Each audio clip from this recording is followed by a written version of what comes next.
You have almost certainly seen the number, £250,000. Specifically, it's up to £286,000.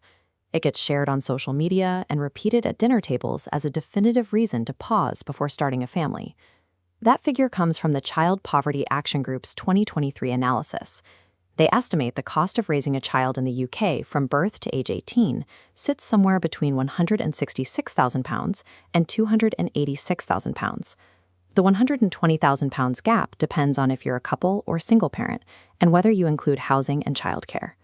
But breaking that 18-year total into a monthly impact, you're looking at roughly £830 to £1,330.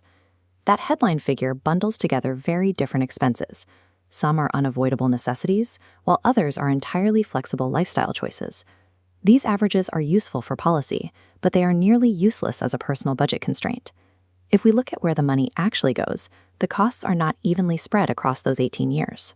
For working parents, the early years represent the steepest financial mountain they will likely face. This chart shows the primary culprit: full-time nursery care. According to the Quorum Family and Childcare Survey, a full-time place for a child under 2 in England costs an average of £14,836 per year. Look closer at regional data, and that number climbs further. In London and the South East, families routinely report paying over £400 a week for a single nursery place. When nursery fees consume an entire national living wage income, reducing working hours becomes a mathematical necessity rather than a lifestyle choice. The government does offer mechanisms to absorb some of this.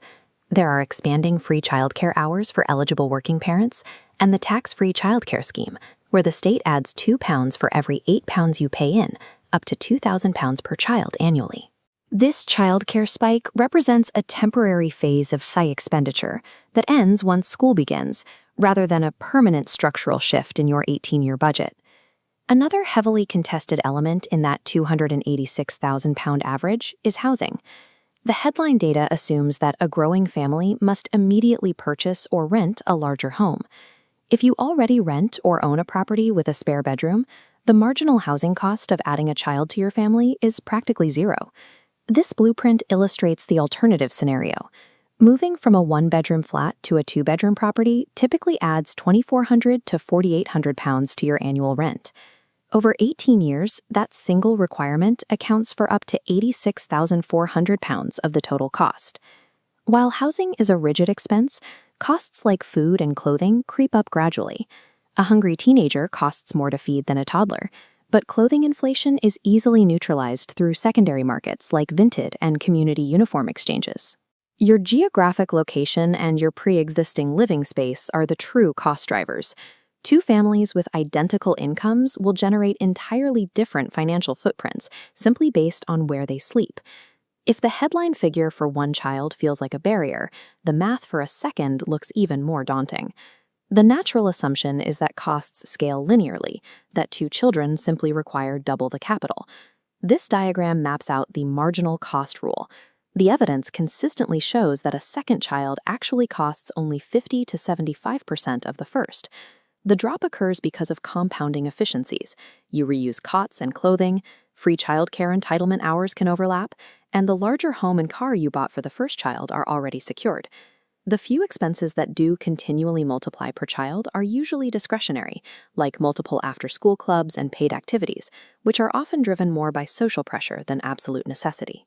Family growth creates distinct economies of scale. Once you absorb the initial infrastructure costs of the first child, the financial barrier for subsequent children drops significantly. Let's move away from hypothetical national averages and look at real-world execution. Take a dual-income family in Manchester raising 2 children, aged 4 and 7. This waterfall chart breaks down their optimized monthly spending: £250 for food, £50 for clothes, £120 for clubs, and £400 for childcare. That totals £860 monthly, or £10,000 a year, sitting comfortably below the national averages. Financial readiness is a matter of ensuring your monthly cash flow can accommodate ongoing expenses. You do not need to hoard a £200,000 lump sum in the bank before conception. There are also long-term state supports to factor in. Child benefit alone provides roughly £23,961 over 18 years for your first child, offering a predictable offset against those monthly costs. Stop agonizing over national averages. You need to model your exact personal circumstances. Use the free Cost of Raising a Child UK Birth to 18 calculator to run your own numbers in under 2 minutes. The 18-year total is a flexible cash flow requirement, shaped almost entirely by your own location, assets, and daily choices.